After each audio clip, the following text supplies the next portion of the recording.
राम सुरेश सिंह, वंदना शिक्षण संस्थान कुंडवा चैनपुर से आप सभी सी-टेट और बी-टेट के परीक्षा देने वाले परीक्षार्थियों के लिए संस्कृत लेकर उपस्थित हूँ। प्रिय बच्चे, आप अगर सी-टेट के परीक्षा देने वाले हैं या बी-टेट के परीक्षा देने वाले हैं या किसी भी प्रकार के टेट के परीक्षा देने वाले हैं और संस्कृत अगर लेने वाले हैं या ले रहे हैं तो संस्कृत प्रथम भाषा भी होती है और द्वितीय भाषा भी होती है। दोनों का सिलेबस एक ही होता है। अगर आप इंग्लिश के जगह पर संस्कृत लिए हैं या हिंदी के जगह पर भी संस्कृत लिए हैं या अर्थात प्रथम और द्वितीय दोनों भाषा संस्कृत है तो भी ठीक है, या अगर सिर्फ इंग्लिश के स्थान पर ही संस्कृत लिए हैं तो भी आपके लिए अनिवार्य विषय है। तो देखिए, सी-टेट या बी-टेट या 10वीं वर्ग के भी विद्यार्थी के लिए अपठित पाठ होता है जो प्रथम क्वेश्चन ही बोर्ड में रहता है, उसके लिए भी यह अनिवार्य है। प्रिय बच्चे, अगर आप 10वीं के परीक्षा देने वाले हैं तो आपके भी क्वेश्चन में यह प्रथम क्वेश्चन ही रहेगा अपठित पाठ जो 13 नंबर के रहता है, जिसमें और आता है 7 नंबर के और ब आता है 6 नंबर के। तो 10वीं वर्ग के परीक्षार्थी के लिए भी यह अनिवार्य है और खास करके मैंने आज से शुरू किया है जो है बी-टेट और सी-टेट के लिए संस्कृत प्रथम दिन। संस्कृत पहला दिन आपको शुरू किए हैं। प्रतिदिन आपके लिए संस्कृत लेकर उपस्थित रहूंगा। आप ध्यान दें और इसे पढ़ते रहें और अच्छा लगे तो आप सब्सक्राइब करें और दोस्तों में शेयर करें ताकि आपको यह चैनल आज से हमेशा आपके लिए सी-टेट और बी-टेट और 10वीं वर्ग के लिए मैं देता रहूं, आपका मदद करता रहूं। तो देखिए, पहला क्वेश्चन अगर आप सी-टेट की परीक्षा दिए होंगे तो आप शीघ्र ही इसको समझ लेंगे कि हाँ ऐसा रहता है और यह मेरे लिए अनिवार्य है।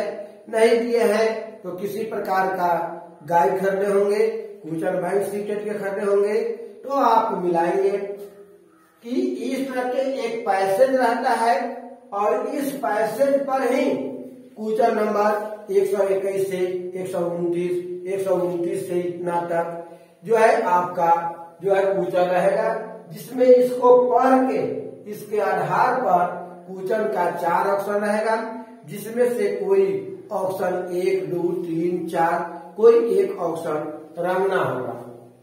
तो देखिए पहले बच्चे, पहला है निर्देश अधोलिखितम गद्यांश तदा आधारित प्रश्नानां विकल्पत्वात् उचित उत्तरम चित्वा लिखिता।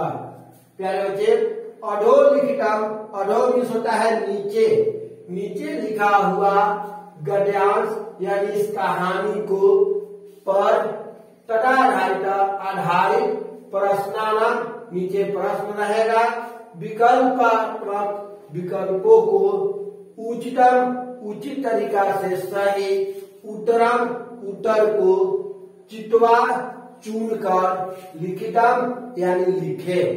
प्यारे बच्चे, इस पर आधारित नीचे कुछ प्रश्न रहेगा जो है 10 गो 8 गो 7 गो इस तरह से, और उसको जो है इसको पढ़कर इसमें से चुनकर ही उसका उत्तर आपको देना पड़ेगा। पहला देखिए गद्यांश, यह गद्यांश है किसी न किसी गद्य का, किसी न किसी कहानी का यह अंश है।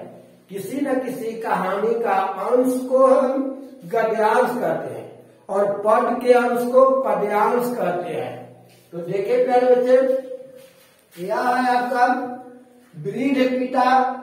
पहले हम इस गद्यांश को पढ़ेंगे, उसका हिंदी समझेंगे, उसके आधार पर प्रश्न पढ़ेंगे, प्रश्न का हिंदी समझेंगे, उसके बाद में इसमें से चुनकर उसका आंसर विकल्प पकड़ेंगे, ढूंढेंगे, उसके बाद में विकल्प को रंगेंगे। पहला देखे, वृद्ध पिता स्वपुत्रान कृषि कर्मणा संचलनाय भूयो भूया प्रेरिता किंतु सर्वे अपि अलसा पुत्रा न शृण्वन्ति एकदा सवार्धया कयाजनितेन रोगेन ग्रस्ता सस्यासीनो जाता सकलह न्यायमानेषु पुत्रेषु संवर्धत्या महत्वं बोधनाय उपाय चिंतत सर्वान् अपि पुत्रान् आहुय स एक समय सुबुद्धं दंडचतुष्टयं दत्त्वा अवदत् त्वमेव न भज्या स कथम् अपि भक्तुं न शक्नुवन्ति तदा अपरं पुत्र तथैव आदिष्टा सोऽपि तदा दंडचतुष्टयं भक्तुं समर्थो न जाता एवमेव दशा अपरं द्वये पुत्रयोः अपि अभवत् तदा विनिध पिता सुबुद्धं दंडचतुष्टया निर्वध्यम् एकैक्यं दंडं पुत्रेभ्य दत्तवान् तं दंडचोटियुतं सहस्रवान् अपि आदिष्टवान् सर्वे पुत्रा स्वस्य हस्तात् स्थितान् दंडभक्तुं समर्थो अभवन् तदा पिता कथितवान् यदि युवं पृथिका तिष्ठया तदा कश्चिता शत्रु युष्मानम् एकैकानं विनाशयति यदि युवं सर्वे मिलित्वा सुबुधा तिष्ठता तदा कोऽपि बाह्यजना युष्माना विनाशितुं समर्था न भविष्यति तस्मात् दिवसात् सर्वे तिष्ठत्या तदा को अपि चत्वारः पुत्रा स्व विचारान् त्यक्त्वा परस्परं मिलित्वा गृहे अवसन् पितरं च सेवाया स्वस्थ्यम् अकुर्वन्। बच्चे, इसको हिंदी जानने के लिए आपको याद रखना होगा विभक्ति का क्या रूप है। जहाँ विसर्ग देखिए उसको ने पढ़िए, जहाँ पर म देखिए को पढ़िए, जहाँ एकले और न एक पर देखिए से पढ़िए जिसका अर्थ होता है संपर्क टूटने पर। जहाँ आय देखिए वहाँ एभ्य पढ़िए जिसका अर्थ होता है के लिए। जहाँ आप देखिए वहाँ से पढ़िए हिंदी में जिसका अर्थ होता है संपर्क टूटने पर। अस्या अनाम देखिए तो का के की उसका हिंदी लगाइए। एकले देखिए या येसु देखिए तो में पर पढ़िए। येसु का अर्थ होता है बहुवचन, एक का अर्थ होता है एक वचन में। अस्या का अर्थ होता है एक वचन में, अनाम का अर्थ होता है बहुवचन में। यानी का के की बहुवचन में लगेगा, अनाम रहेगा तो अस्या रहेगा तो एक वचन में लगेगा। ये रहेगा तो एक वचन में पर लगाएंगे, येसु रहेगा तो बहुवचन में। प्यारे बच्चे, शुरुआत है आपको थोड़ा कठिनाई बुझाएगा, लेकिन एक सप्ताह के अंदर आप जो है संस्कृत को सभी विषयों से सरल समझेंगे। देखिए, इसी के आधार पर हम पहले इसका हिंदी लगाएंगे, उसके बाद में प्रश्नोत्तर चलेंगे। जैसे आप इस सीडी को जब हम तैयार कर दें, आपको दे दें, तो आप इसका हिंदी बना लेंगे और लिख लेंगे सीडी सुनकर, और उसके बाद में इसका उत्तर बनाएंगे।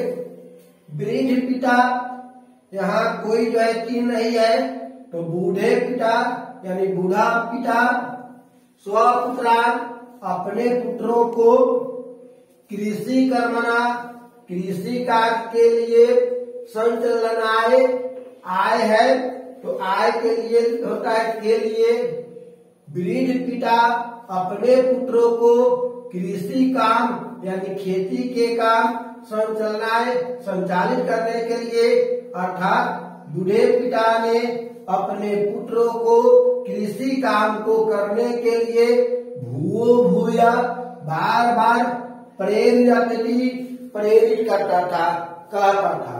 एक बूढ़े पिता अपने पुत्रों को अपने कृषि कार्य में सहायता करने के लिए बार बार कहता था। अगला है किंतु सर्वे अपि अलसा पुत्रा न सुनन्ति, किंतु सभी आलसी पुत्र भी न सुना करता था।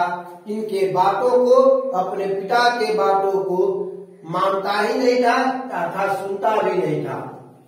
आगे देखिए, एकदा सवाध्य कया जनितेन रोगेन ग्रस्त सस्यासीनो जाता। एक बार वह बूढ़े पिता जो है रोगग्रस्त होने से, एकले और न है, एकले और न के लिए आपको मैंने बतलाया था, एकले और न कहता है से, तो रोग से ग्रसित होकर सस्यासीनो यानी बिछावन पर, खाट पर जाकर चला गया। एकदा सवाध्य कया जनितेन रोगेन ग्रस्त सस्यासीनो जाता। एक बार बूढ़े पिता रोग से ग्रसित होकर जो है बिछावन पकड़ लिया, बिछावन पर चला गया। स कलहयान मानेषु पुत्रेषु संवर्धन्त्या महत्व बोधनाय उपाय चिंततम। कहता है कि वह कलह से, झगड़ों से जो है देखकर पुत्रेषु पुत्रों में, अपने सभी पुत्रों में कलह देखकर उसको एकता में लाने के लिए, संवर्धनता, उसमें आपसी प्रेम बढ़ाने के लिए, बच्चों में एकता बढ़ाने के लिए, एकता के महत्व को बोधनाए, बोध के लिए, महत्व के लिए उपाय चिंतन, उपाय सोचने लगा। बूढ़े पिता जब बीमार होकर खाट पर गया तो बीमार अवस्था में ही सोचने लगा कि मैं कौन ऐसा उपाय करूं ताकि मेरा सभी पुत्र आपस में झगड़ा न करे और एकता के महत्व को समझे। सर्वान अपि सभी भी पुत्रा आहुगा, सभी पुत्रों को भी उन्होंने बुलाया। एक समय सुबुढ़ा दंड चतुर्थया दत्तवा, सभी को उस बूढ़े बाप ने जो है डंडा दिया, लाठी दिया। दत्तवा अभावत त्वमेव भज्या, एक डंडा का गठर दिया, यानी कुछ लाठियों का या कुछ डंडों को एक साथ बंधा हुआ एक बोझ दिया। दत्तवा माने दे का, अवरत बोला, त्वमेव भज्या, तुम सभी इसको एक एक करके तोड़ दो। यानी एक को ही वह बोझ दिया और कहा कि तोड़ो। सकथ्यम अपि भक्तुम न शक्नोमि, उसमें से जो है जिसको दिया गया वह तोड़ने में सफल नहीं हुआ, ना सफलती यानी नहीं सफल हुआ। तदा अपरम, तब दूसरे पुत्र तथेवा आदिस्ता, तब दूसरे पुत्र को उन्होंने उस लाठी के गठर को दिया, बंडल को दिया तोड़ने के लिए। सो अपि तदा दंड चतुर्थया भक्तुम समर्थो न जाता, तो वह भी उस डंडा के गठर को भक्तु माने तोड़ने में समर्थो न जाता, समर्थ नहीं हुआ। इस प्रकार से दशा अपरम दो पुत्र हुआ, इस प्रकार से यह दशा सभी पुत्रों को, दूसरे पुत्रों को भी अपि अभावत भी हुआ। यही दशा उनके और पुत्रों को भी हुआ। तदा वृद्धा पिता, तब बूढ़े पिता ने सुबुद्धम, अपनी बुद्धि से दंड चतुर्थया निर्वध्या, डंडा को तोड़ने के लिए एक एक करके दंड पुत्रेभ्या दत्तवाना, सभी पुत्रों को दिया। अब बूढ़े पिता ने उस डंडा के गठर को खोला और एक एक डंडा सभी पुत्रों को दत्तवान दिया।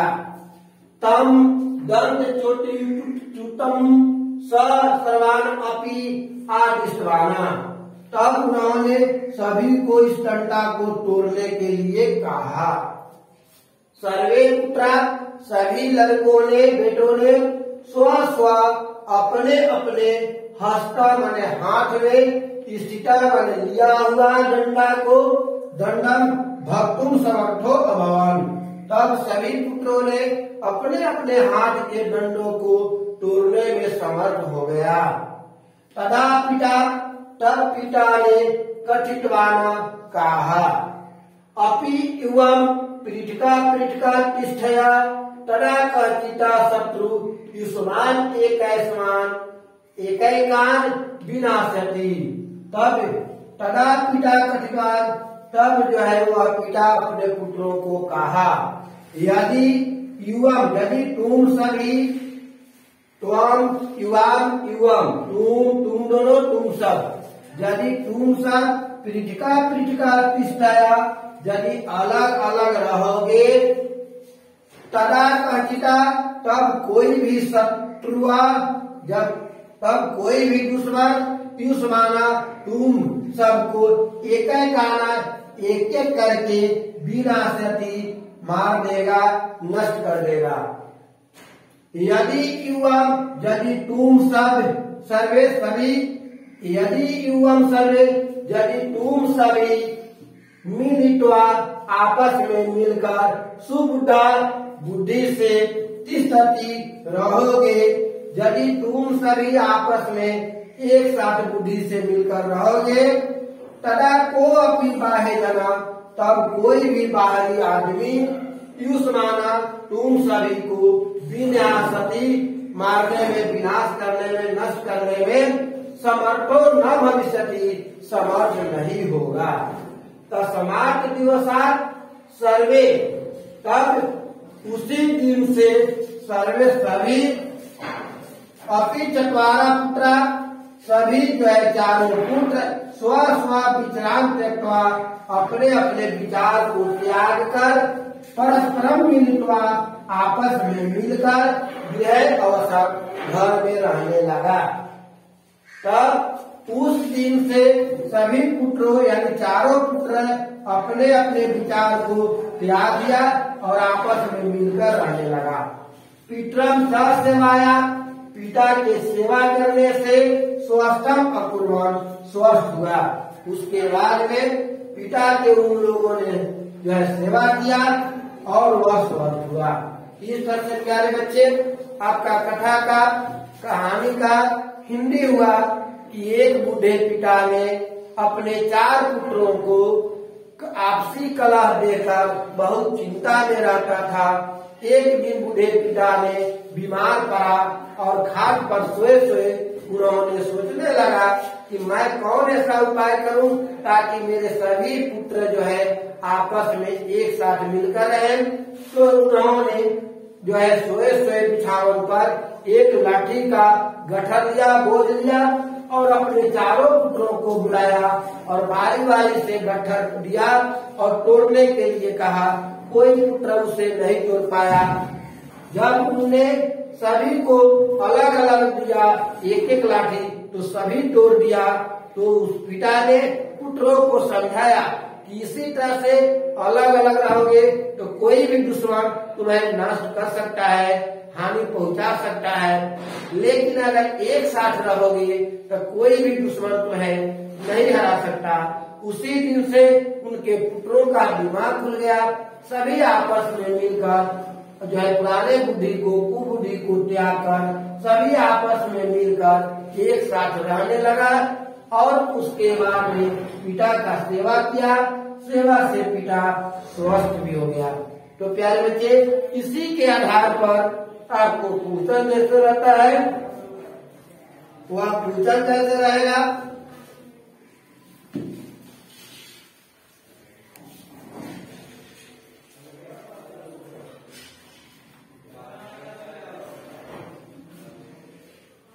आपका क्वेश्चन रहता है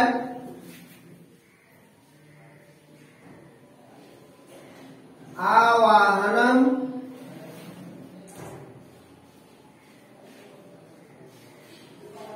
कीटवा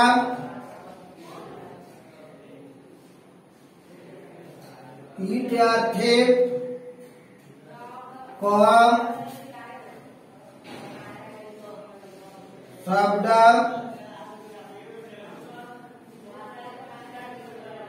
अनुच्छेदे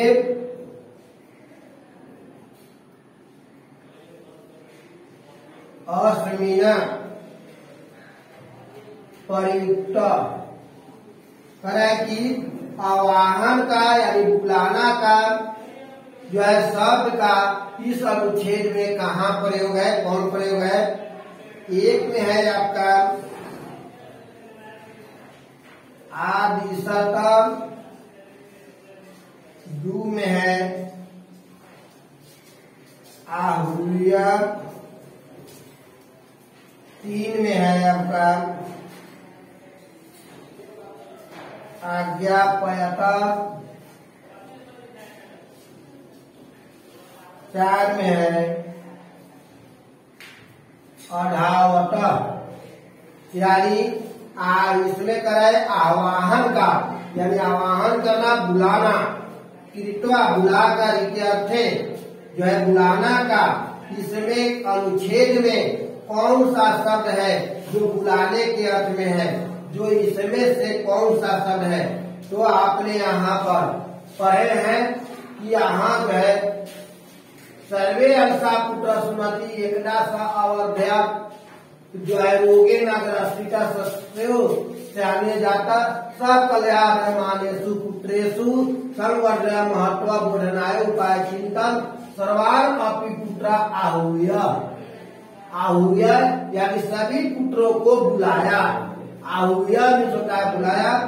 आवाहना माने बुलाना, आवाहन करना, बुलाना। तो बुलाना आवाहन का इस अनुच्छेद में आपका यहाँ है आहूय, और यहाँ पर दूसरा ऑप्शन आपका है आहूय। इस तरह से आपका दूसरा ऑप्शन जो है OMR पर आना जाएगा। तो प्रिय बच्चे, इस तरह से C.Tet, B.Tet और 10वीं वर्ग के प्रथम पूजन में जो है यह आता है। प्यारे बच्चे, अगर आप C.Tet और B.Tet की परीक्षा देने वाले हैं या मैट्रिक की परीक्षा देने वाले हैं तो आप सभी को लिए यह अनिवार्य है।